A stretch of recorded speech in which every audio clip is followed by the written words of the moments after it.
ఉదయకాలపు వేళ అరుణోదయం దేవునికి సన్నిధిలో ఈ కీర్తనతో దేవుని స్తుతిద్దాం. ఆంధ్ర క్రైస్తవ సంఘారాధన కీర్తన పుస్తకములో 46వ కీర్తన.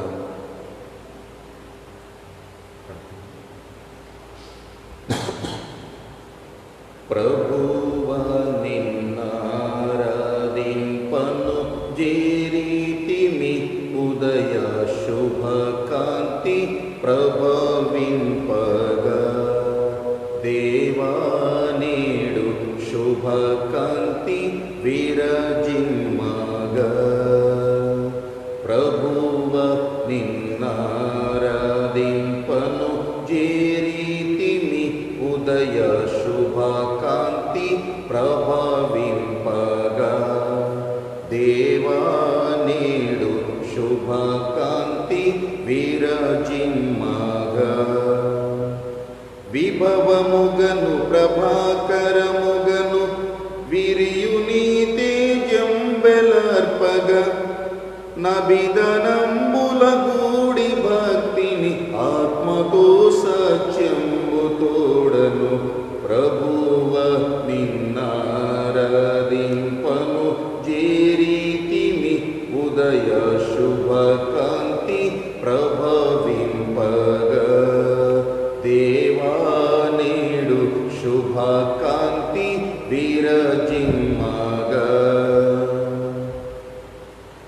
ఈరోలుంగమ్మిన నుండి అరుణోదయము దనుక సరిగాపు నీవే కదా, దేవారాత్రి హరిగాపు నీవే కదా.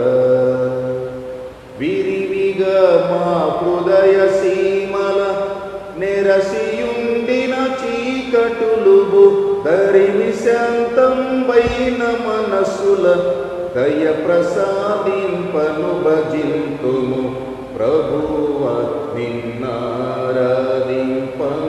జేరీతిమి ఉదయ శుభకాంతి ప్రభవింపగా, దేవా నేడు శుభకాంతి విరజిమ్మగా.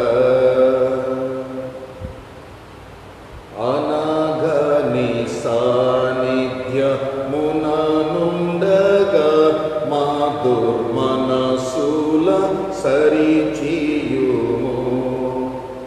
అనగని సాన్నిధ్యమున నుండగా మా దుర్మనసుల నరికట్టుము.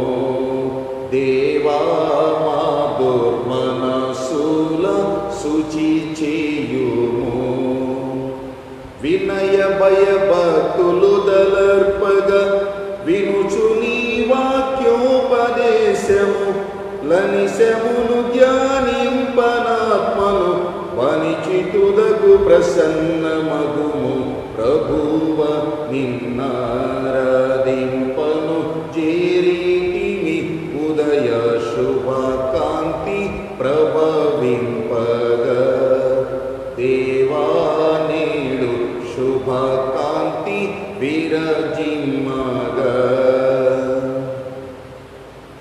పని పాటలలో మేని దినమోనికే మహిమనొన గుర్ప నడిపించుము.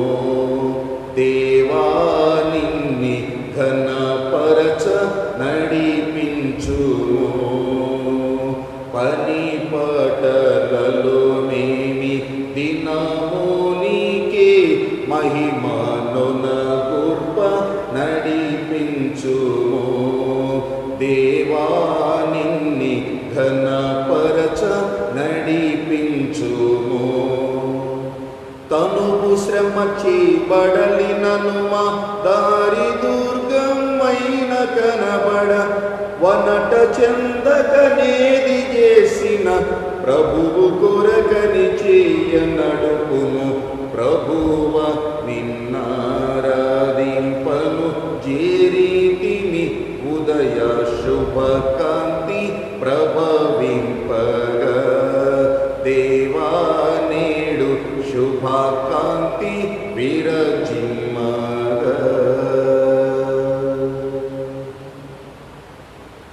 హల్లెలూయా.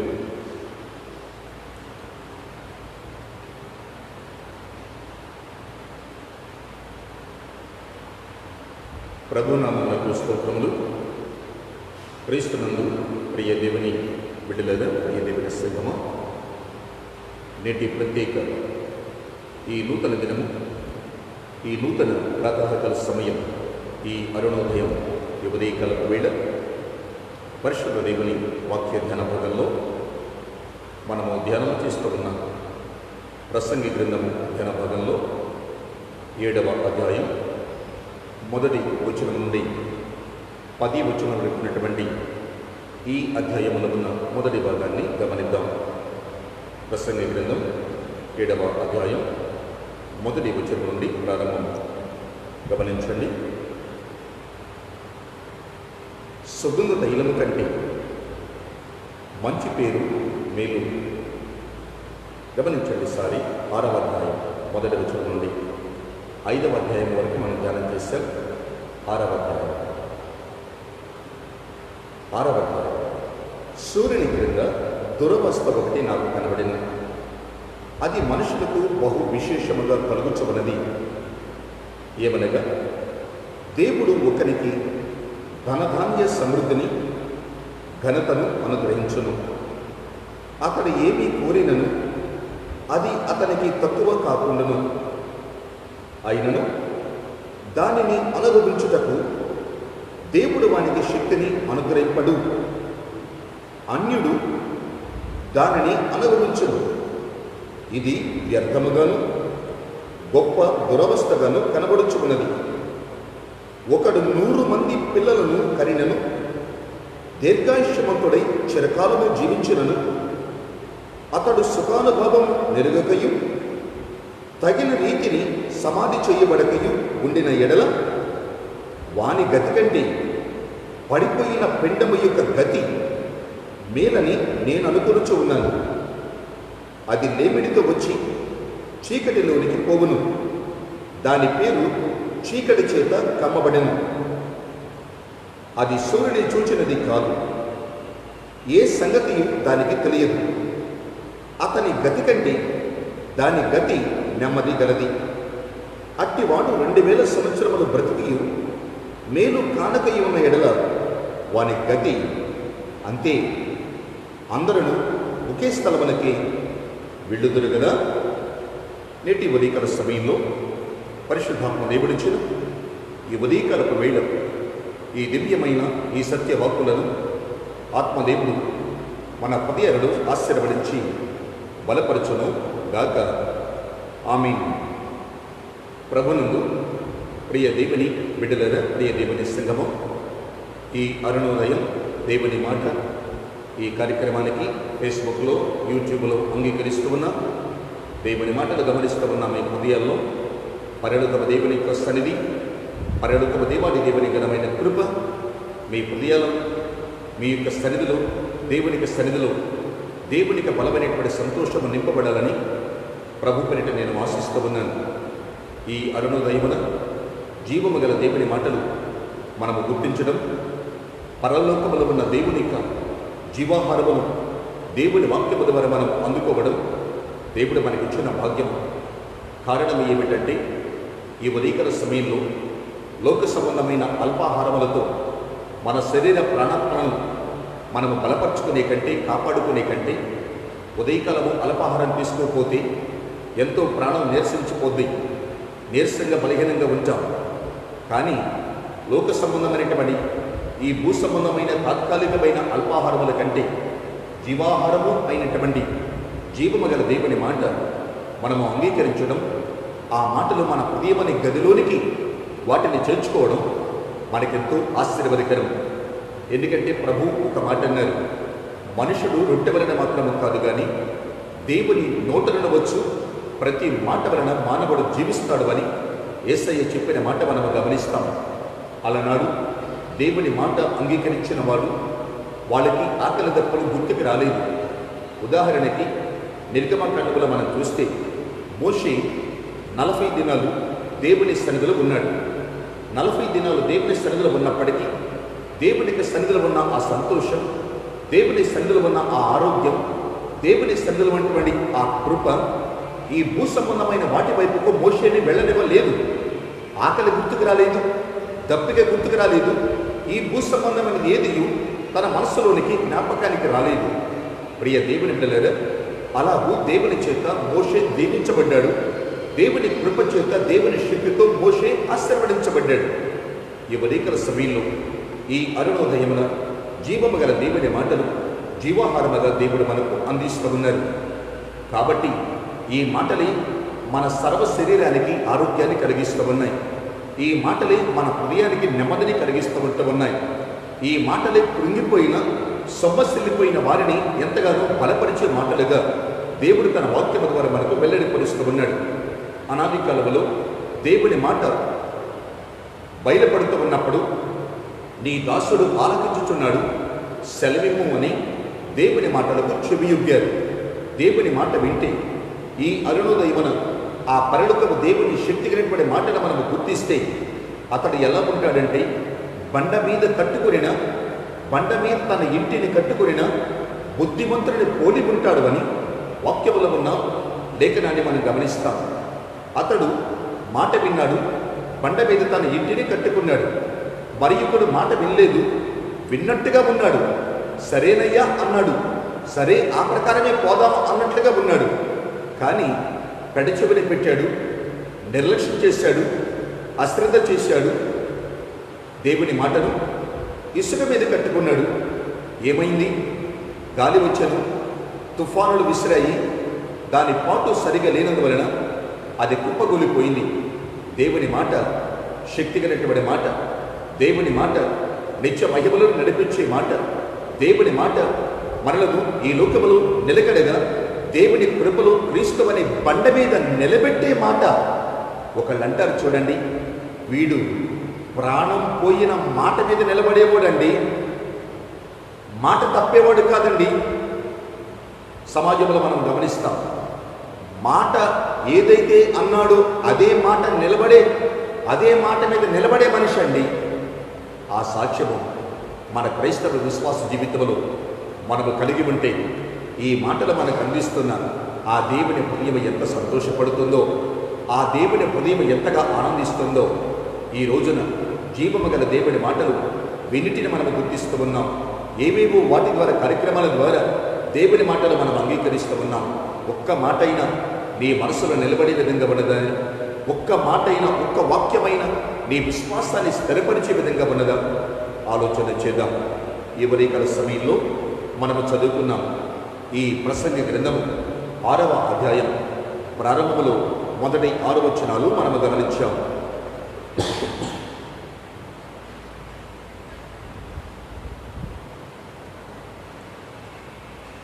ఈ 6వ అధ్యాయంలో గత 5 అధ్యాయాల్లోనేమో మన ప్రవర్తన ఏ విధంగా ఉండాలో, దేవునికి సంఘములో దేవునికి మందిరములో మనం ఏ రీతిగా ఉండాలో 5వ అధ్యాయం మన ప్రవర్తనల గురించి చక్కగా మాట్లాడింది. నీ ప్రవర్తన జాగ్రత్తగా ఉండాలన్నాడు. ఏ విధంగా? నీ మాటలు కొద్దిగా ఉండాలి, నీవు చేయు ప్రార్థన అధికంగా ఉండాలి అన్నాడు. ప్రార్థన ఎక్కువగా ఉండాలట, మన మాటలు తక్కువగా ఉండాలట. కానీ ఈ రోజున మన ఆధ్యాత్మిక జీవితంలో మాటలు ఎక్కువగా ఉన్నాయో, ప్రార్థన ఎక్కువగా ఉన్నదో మనం ఒక్కసారి మనం గమనించాలి.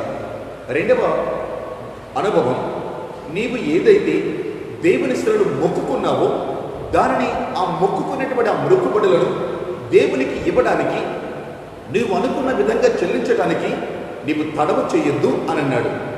ఇటువంటి ప్రవర్తన, ఇటువంటి ఆధ్యాత్మికమైనటువంటి ఆలోచనలు, అనుభవాలు ఎప్పుడైతే మనము కలిగి ఉంటామో మన ప్రవర్తనను బట్టి పరలోకపు దేవుడు సంతోషిస్తాడు. మనము నివాసము చేసే దేవుని సంఘము కూడా దీవెనికరమైన మహిమగల సంఘముగా బలపడుతుంది. ఈనాడు అనుకుంటాం, ఏదో నేను పర్వాలేదులే, నేను దేవుని సంఘములో ఉన్నానులే, నేను అనుకున్నదలా చేస్తున్నానులే. నువ్వు అనుకున్నది చేయడం కాదు, దేవుడు అనుకున్నది నువ్వు చెయ్యాలి. దేవుడు చెప్పిన విధంగా మనం పోవాలి. అప్పుడే పరలోకములో ఉన్న దేవుడు, మనకు ఆదరణకర్తగా ఉన్నటువంటి పరిశుద్ధాత్మ దేవుడు ఎంతగానో సంతోషిస్తాడు. సరే, 6వ అధ్యాయానికి వస్తే ఇక్కడ మొదటి వచనంలోనే ఒక విచారకరమైన వేదనకరమైన మాటను ఈ భక్తుడు ఇక్కడ మాట్లాడుతూ ఉన్నాడు. ఏంటో చూద్దాం. ప్రసంగి గ్రంథం 6వ అధ్యాయం మొదటి వచనం. సూర్యుని క్రింద దురవస్థ ఒకటి నాకు కనబడింది, అది మనుషులకు బహు విశేషముగా కలుగుచున్నది అని అన్నాడు. దురవస్థ. ప్రియ దేవుని బిడ్డలారా, తెల్లారి లేస్తే ఈ లోకములో మన కళ్ళ ముందు ఏవేవో కనబడుతూ ఉంటాయి. ఏవేవో సంఘటనలు మనం గమనిస్తూ ఉంటాం. వాటిని చూచి కొన్నిటిని చూచేమో సంతోషపడతాం, కొన్నిటిని చూచేమో ఎందుకు ఇలా జరుగుతుంది, పరిస్థితులు ఏంటి అని విచారపడతాం, దుఃఖపడతాం, బాధపడతాం. ఏంటి పరిస్థితులు ఈ విధంగా తారుమారయ్యాయని. అదే ఇక్కడ అంటూ ఉన్నాడు. ఇంత జ్ఞానం కలిగిన వాడుగా అయినప్పటికీ సొలొమోను, ఇంత ధన సమృద్ధిని సంపదలు కలిగినటువంటి సొలొమోను తన సంపదలను చూచి తన యొక్క జ్ఞానాన్ని బట్టి అతిశయించలేదు, ఏమాత్రమూ సంతోషపడలేదు, విచారపడుతున్నాడు. ప్రతిదీ తన జీవితంలో గుర్తించింది, ప్రతిదీ తన జీవితంలో గమనించింది ఏమిటంటే సమస్తము వ్యర్థము వ్యర్థము వ్యర్థం అన్నాడు. మొదటి అధ్యాయం దగ్గర నుండి ఈ చివరి అధ్యాయం దాకా ఎన్నిసార్లు ఆ మాట అంటాడు. ప్రియ దేవుని బిడ్డలారా, ఈ లోకములో ఈ మనిషి ఎన్నో ఎన్నో వాటిని అనుభవిస్తూ ఉన్నాడు.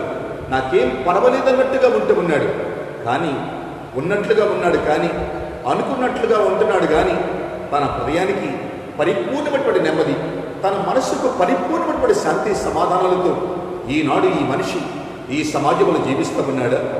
లేదు. అన్నీ ఉన్నాయి, ఇది లేదు అన్నట్లుగా ఉన్నాడు మనిషి. కానీ అన్నీ ఉన్నా కానీ, ఎన్నెన్నో ఉన్నా కానీ మనిషి హృదయంలో కావలసింది దేవుడి సమాధానం.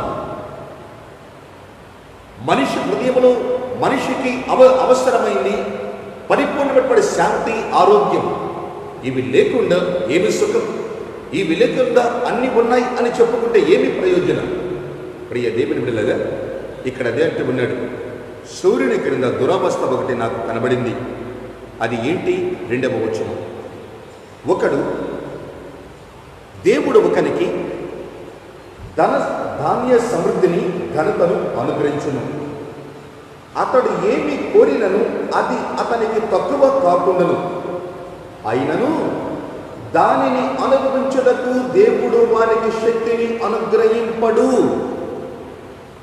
ఎందుకని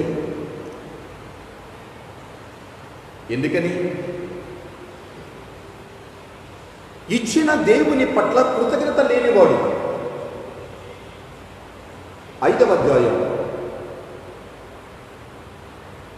19వ వచనం అంటాడు, దేవుడు ఒకరికి ధనధాన్య సమృద్ధి ఇచ్చి దాని యందు తన భాగమును అనుభవించుటకును అన్నపానములు పుచ్చుకొనుటకును తన కష్టార్జితమును సంతోషించుటకును వీలు కలుగు చేసిన యెడల అతనికి ఆ స్థితిని దేవుని ఆశీర్వాదము వలన కలిగినది అనుకునవలెను అనుకుంటున్నాడా? ఈ స్థితి, ఈ ఘనత, ఈ కృప నాకు దేవుడిచ్చాడు. ఒకప్పుడు నా దేన స్థితిని మహిమగల స్థితిగా దేవుడు ఆశీర్వదించాడు అనేటువంటి కృతజ్ఞత స్వభావాన్ని ఈ మనిషి కలిగి ఉన్నాడా? లేదు. లూకాసు సువార్త 12వ అధ్యాయంలో గమనిస్తాం. ఒకడు సర్వస్వాన్ని సంపాదించుకున్నాడు, తన కొట్ల నిండా సమృద్ధిగా నింపుకున్నాడు. నింపుకొని తన పడకల మీద పరుండి అంటున్నాడు, నా ప్రాణమా తినుము త్రాగుము సుఖించు అన్నాడు. ఇచ్చిన దేవుడిని మర్చిపోయాడు. స్థితిని మార్చిన, విలువైన మహిమనిచ్చిన, ఘనమైన కృపనిచ్చిన దేవుడిని ఎక్కడో పెట్టాడు. ఎంత దౌర్భాగ్యుడు! అదే సమయంలో ఆ రాత్రి దేవుని కేక వినబడింది. దేవుని మాట, ఓ వెర్రివాడ, వెర్రితనంగా మనిషి ఈనాడు ప్రవర్తిస్తూ ఉన్నాడు. కలిగిన దేవుని, ఘనతనిచ్చిన దేవుని మర్చిపోయి మహిమగల ఉన్నతమైనటువంటి స్థానంలోనికి హెచ్చించిన దేవుని ప్రక్కన పెట్టి ఈ లోక సంబంధమైన అర్థం పర్థము లేని విలాసాల వైపుకు మనిషి మరలు కొల్పబడి విలువైన దేవుని మహిమను యుగయుగములు జీవించే దేవుని రాజ్యాన్ని ఈనాడు మనిషి గుర్తించలేని పాపపు ముసుగులో మనిషి కొట్టుమిట్టలాడుతున్నాడు. ఎంత తెలివి తక్కువతనం!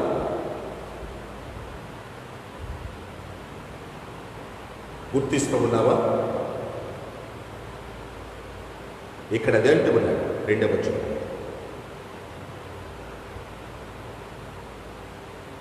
ఒకరికి దేవుడు ధనధాన్యము సమృద్ధిని ఘనతను అనుగ్రహించాడు. అతడు ఏమి కోరినను దేవుడు అతనికి ఇచ్చాడు, కానీ అతనికి అనుభవించే శక్తి లేదు. అది ఒక శాపం. టేబుల్ మీద అన్ని వడ్డిస్తారు. మనల్ని గౌరవంగా మర్యాదగా చూడాలని, ప్రేమతో ఆదరించాలని మన కొరకు ఏవేవో సిద్ధపరుస్తారు. ఆ భోజనం టేబుల్ దగ్గరికి వెళ్ళిన తర్వాత అన్నీ కనబడుతున్నాయి కళ్ళ ముందు. ఫ్రూట్స్, రకరకాల కర్రీస్, పదార్థాలు. కానీ ఒకడంటాడు, అమ్మా నాకు షుగర్ ఉంది, ఇది పక్కన పెట్టు. ఇది నాకు పడదు, నాకు బీపీ ఉంది, ఇది పక్కన పెట్టు. అది శాపము కదా.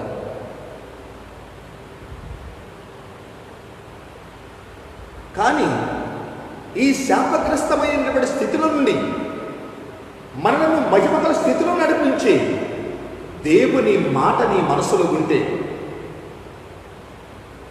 కృతజ్ఞత భావము కలిగినటువంటి విరిగినలిగిన స్వభావము నీవు కలిగి ఉంటే ఆ స్థితి మనకు వస్తుందా? రానివ్వడు కూడా. మనలను రోగాల పాలు చేసే దేవుడు కాదు మనం ఆరాధించే దేవుడు.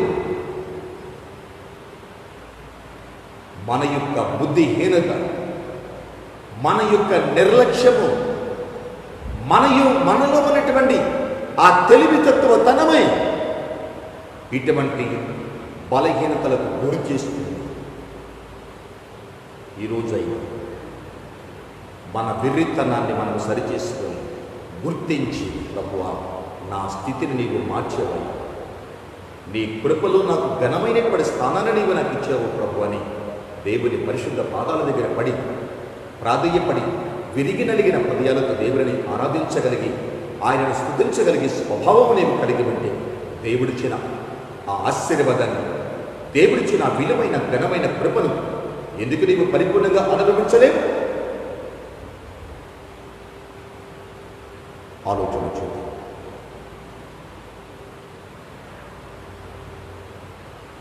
అయితే ఇక్కడ మనిషికి ఇన్ని ఉన్నప్పటికీ, దేవుడిచ్చినవి ఎన్నెన్నో కలిగి ఉన్నప్పటికీ, మనిషిలో కలిగి ఉన్నటువంటి బలహీనత ఏమిటంటే తృప్తి లేని జీవితం. తృప్తి లేని జీవితం.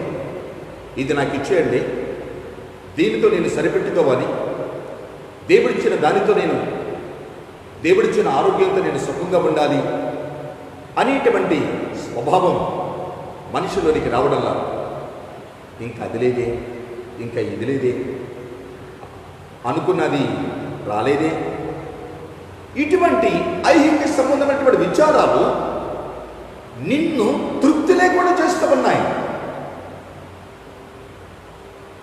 వాక్యం అదే అంటుంది. ఏమని? ఒకడు సర్వలోకమును సంపాదించుకొని తన ప్రాణమును పోగొట్టుకుంటే వారికి ఏమి ప్రయోజనమండి? నేను సంపాదించుకోవద్దు అని నేను అంటలేదు. కావాలి, భూ సంబంధమైనటువంటి జీవన విధానంలో మనం బ్రతకడానికి కావలసినటువంటి ఏర్పాట్లు మనకు ఉండాలి. కానీ వాటికంటే ఫస్ట్ ప్రయారిటీ, ప్రథమ స్థానము నిత్య మహిమనిచ్చే దేవుని మన హృదయంలో ఉండాలి.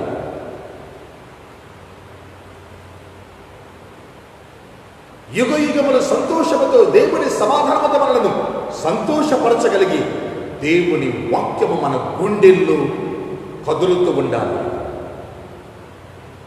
ఈ అరుణోదయమున ఈ మాట వింటున్న ప్రియ దేవుని బిడ్డ, నీతో నాతో మనందరితో మాట్లాడుతున్న దేవుని మాట నీ గుండెల్లో పెట్టుకొని ఒక నిలకడగలిగిన పరలోకపు దేవుడు సంతోషపడి, పరిశుద్ధాత్మ దేవుడు ఆనందించగలిగి, ఒక నిలకడగలిగిన మాట మీద నిలబడగలిగి ఒక ఆధ్యాత్మిక విశ్వాసములు నీవు జీవిస్తూ ఉన్నావా? ఎందుకండి ఇన్ని మాటలు, ఇన్ని సందేశాలు వింటున్నాం, నిలకడ ఉన్నదా? దేవుని మాట చొప్పున దేవుని యొక్క చిత్తానికి అనుకూలంగా పరలోక మహిమలోనికి చేర్చగలిగి దేవుని యొక్క దృష్టికి అనుకూలముగా భక్తుడైన దావీదు బట్టి నా నోటి మాటలు, నా హృదయ ధ్యానము నీ దృష్టికి అంగీకారములుగా ఉండునుగాక అంటాడు. అదండి దేవుని మాట ఏ హృదయంలోనైతే ఉంటుందో దేవుని భయం ఆ గుండెల్లో ఉంటుంది. దేవుని భయం కలిగిన వారిని దేవుడు తగిన సమయముందు, తగిన కాలముందు దేవుడి తన కృప కలిగిన ఆశ్చర్యకరమైన హస్తాలతో వారి స్థితిని ఘనమైన మహిమగల స్థితిగా దేవుడు వారిని హెచ్చించే సమర్థుడై ఉన్నాడు. దేవునికి స్తోత్రం. ఒకవేళ దేవుని మాట నీకు గుర్తించకపోతే, ఒకవేళ దేవుని మాటను నీవు దుఃఖరిస్తే, ఇందాక చెప్పాను, బుద్ధిహీనుడు ఏం చేశాడు? వాళ్ళు అలా చెబుతారు, వాళ్ళు అలా అంటారు అని ఇసుక మీద కట్టుకున్నాడు. ఏదో భూసంబంధమైన వాటిని చూసి కళకళలాడాడు. ఆపద వచ్చింది, కుప్పగూలిపోయింది. విపత్తు వచ్చింది, నామ రూపాలు లేకుండా పోయింది. మన స్థితి అంతే. దేవుని మాటను గుర్తించిన పేతురు, దేవుని చిత్తానికి లోబడ్డ పేతురు గలిలయ సముద్రములో వలలు వేయగా వారు వలలు పిగిలిపోయేంత విస్తారమైన కృప దేవుడు వారికి ఇవ్వలేదా?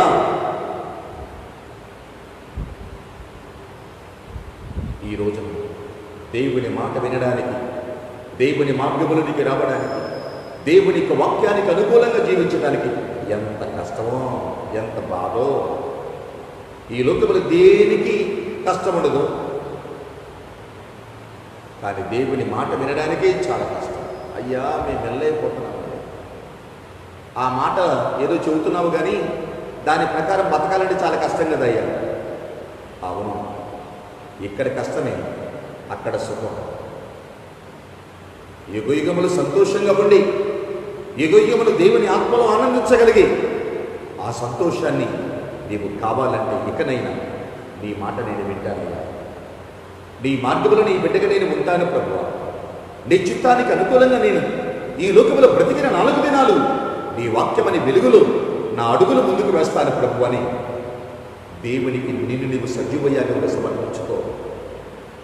అవకాశం ఇస్తున్నాడు దేవుడు. ఈ కరోనా వైరస్ ఈ విధంగా లోకాన్ని అల్లకల్లోలం చేస్తున్నప్పటికీ ఆపద నుండి తప్పించి ఉపద్రవం నుండి బయటపడేసి దేవుని మాట గుర్తించవా?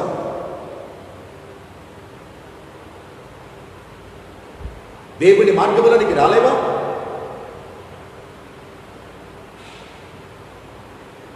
ప్రాణం పోయే సమయంలో లోకాన్ని విడిచిపెట్టి ఆ చివరి నిమిషాల్లో ఆ కుడివైపున ఉన్నటువంటి దొంగ సిలువలో ఇకనైనా దేవునికి భయపడవా? ఇకనైనా ప్రాణం పోయే సమయం, లోకాన్ని విడిచిపెట్టే సమయం, చివరి సమయం. ఈ లోకములో ఆయన రాకడ ఎప్పుడు, మన పోకడ ఎప్పుడు మనకే తెలియదు.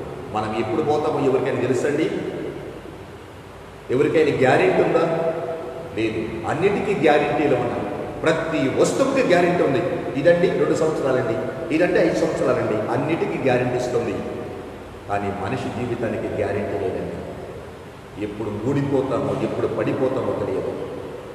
ఇకనైనా బలిష్టమైన దేవుని చేతుల్లోనికి రా. మన వైపుకు చాపి ఉన్నటువంటి దేవునికి చేతుల్లోనికి నీవు దేవుని బిడ్డగా ఆయన కవిగిలోనికి నీవు రాగలిగితే కృపగల దేవుని హస్తాలు నీ తల వెంట్రుకలు నెరిగే వరకు, నీకు ముదిమి వచ్చే వరకు నేను నిన్ను ఎత్తుకుంటాను అని అంటున్నాను.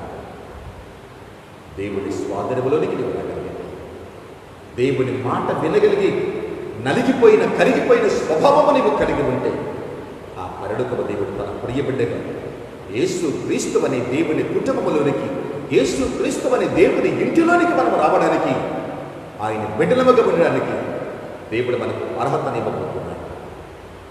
అర్హత నీవు కలిగి యుగ యుగములు సంతోషించగలిగి ఆనందించగలిగి ఆ కృపలోనికి మనం వద్దాం.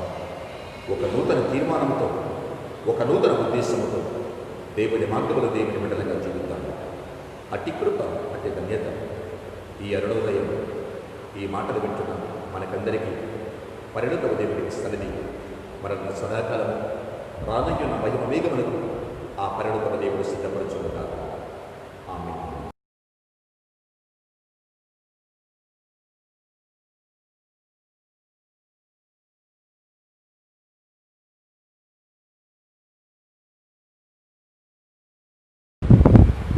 ప్రార్థన చేసుకుందాం. దయచేసి మీరు ఉన్న స్థలంలోనే మోకరించి ఈ అరుణోదయాన్న జీవముగల దేవుని మాట దేవుడు మనతో మాట్లాడారు. ఆ మాట నా హృదయములో నిలుపుకునే స్వభావం నాకు దయచేయ, నీ మాటను గుర్తించగలిగే కృప నాకు దయచేయ. ఈ యూట్యూబ్లో ఈ ప్రసారం ద్వారా నీ మాటను నేను అంగీకరించి ఒక విలువైన విశ్వాసగా బ్రతికి కృప నాకు దయచేయని దేవుని దగ్గర అడుగుదాం. మరి ప్రార్థనలో ఏకీభవిస్తారా? మోకరించండి. పరిశుద్ధమైన మా ప్రియ పరలోకపు తండ్రి, సకల ప్రార్థించడానికి ఆశ్చర్యముగా ఉన్న మీ పరిశుద్ధ పాదాల సన్నిధిని మేము ఆశ్రయించటానికి పరలోకపు తండ్రి మీరు మాకు ఇచ్చిన ఈ భాగ్యమని బట్టి స్తోత్రాలు. మీ మాట విన్న మరియ నీ పరిశుద్ధ పాదాల సన్నిధిని ఆశ్రయించగలిగింది, కొనియాడబడగలిగింది. అవునయ్యా, నీ మాట మేము అంగీకరించి గుర్తించినైనా విలువైన మాకు ఆశ్రయముగా ఉన్న నీ పరిశుద్ధ పాదాల సన్నిధిని ఆశ్రయించగలిగే కృప మాకందరికీ దయచేయండి. ఈ అరుణోదయమున ఈ ఫేస్బుక్ దూరనైనా ఈ యూట్యూబ్ దూరనైనా ఎందరైతే ఈ ప్రాంతాలలో పాల్గొన్నారో వారందరినీ బలపరచండి. వారి కుటుంబాల్లో మీ పరలోకపు దీవెన, మీ ఘనమైన కృప అధికముగా మీరు సమృద్ధిగా మీరు కుమరించమని ప్రార్థన చేస్తూ ఉన్నాను. ఈ అరుణోదయం, ఈ సూర్యోదయం, ఈ ఉదయకాలపు వేళ మీ పరలోకపు దీవెన, మీ ఘనమైన కృప, మీ హస్తాల్లో గుప్తమయ్యున్న మీ పరలోకపు ఆశీర్వాదాలు మీ ప్రేమికులకు కుటుంబాల మీదకి మీరు విడుదల చేయమని ప్రార్థన చేస్తూ ఉన్నాం. ఈ భూ సంబంధమైన వ్యర్థమైన వాటిని మేము ఆశించటం లేదు, కానీ ఆశీర్వాదకరమైన మా కుటుంబాలను స్థిరపరిచి నిత్య మహిమలోనికి మమ్మల్ని సిద్ధపరిచి ఆ కృపనైనా మేము ఆశిస్తూ ఉన్నాం. ఆ దీవెన మా బిడ్డల మీద, మా కుటుంబాల మీద ఉండాలని మేము కోరుకుంటూ ఉన్నాం. అయ్యా, సహాయం చేయండి.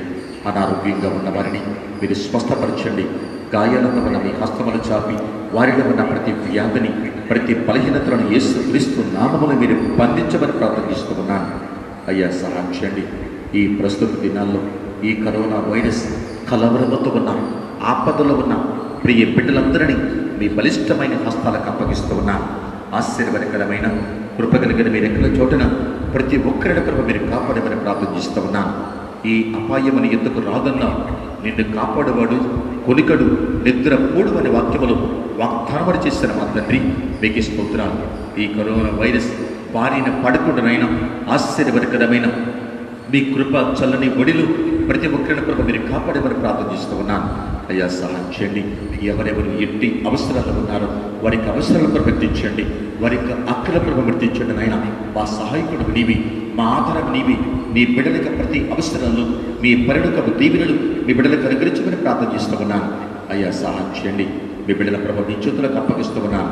దీవించండి. ప్రతి సార్వత్రిక సంఘాల్లో నూతన ఉజ్జీవం, ప్రతి సార్వత్రిక సంఘాల్లో నూతన బలమైన ఆత్మలను మీరు కుమరించమని ప్రార్థన చేస్తూ ఉన్నాను. ప్రతి సేవకుని పరిచయను, ప్రతి సేవకుల కుటుంబాలను వారి బిడ్డల ప్రభ మీరు బలపించమని వేడుకుంటూ ఉన్నాను. అయ్యా, సహాయం చేయండి. మీ రాజ్య వ్యాప్తి కొరకు అనేక ఆత్మలను మీ రాజ్యానికి సిద్ధపరచడానికి ప్రయాసపడి మీ దేని బిడ్డల ప్రయాసను మీరు బలపరచమని ప్రార్థిస్తూ ఉన్నాను. అయ్యా సహాయం చేయండి. చదువుకుంటున్న విద్యార్థులను దీవించయ్యా, వారికి చదువులు మీరు తోడుగబడి సహాయం చేయమని ప్రార్థిస్తూ ఉన్నాను. ఉద్యోగాలు చేసుకుంటున్న ఉద్యోగస్తులందరూ దీవించండి నాయన, వారికి ఉద్యోగ పనులు మీరు తోడుగబడి సహాయం చేయమని ప్రార్థిస్తూ ఉన్నాను. ఈ దినమంతా మీ నీడలు, ఈ దినమంతా మీ కృపలు, మీ దయలు మీ బిడ్డలుగా ప్రతి ఒక్కరిని మీరు ఆదరించేదేవా, ఆశీర్వదించేదేవా మీరు కాపాడి మీరు బలపరిచి సహాయం చేయండి. ఈ యూట్యూబ్లోనైనా ఈ ఫేస్బుక్లో ఈ ప్రాంతాలలో ఎందరైతే ఏకీభవించారో వారందరినీ ఆశ్చర్యకరమైన దీవెనకరమైన మీ కృప బాహువులు చాపి వారిని దీవించమని ఆశీర్వదించమని పరిపూర్ణమైనటువంటి ఆశీర్వదకరమైన ఆరోగ్యములతో ఆయుష్కాలములతో మీ బిడ్డలపై మీరు బలపరిచి సహాయించమని యేసయ్య నామమున ప్రార్థించి స్తుతించి బ్రతిమాలి వేడుకుంటున్నాము మా ప్రియ పరలోకపు తండ్రి. ఆమేన్.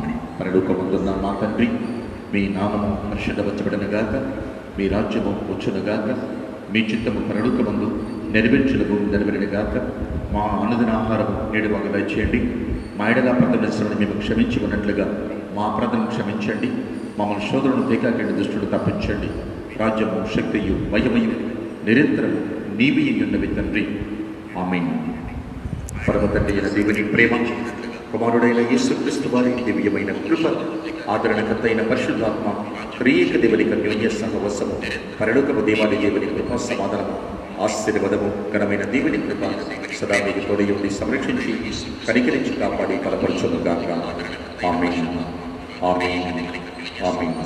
ప్రభు నామానికి స్తోత్రములు. ప్రభునందు ప్రియ దేవుని బిడ్డలారా, ప్రియ దేవుని సంగమం, ఈ అరుణోదయం దేవుని మాట ఈ కార్యక్రమంలో వీక్షించిన మీ యొక్క విశ్వాసాన్ని దేవుడు బలపరచునుగాక.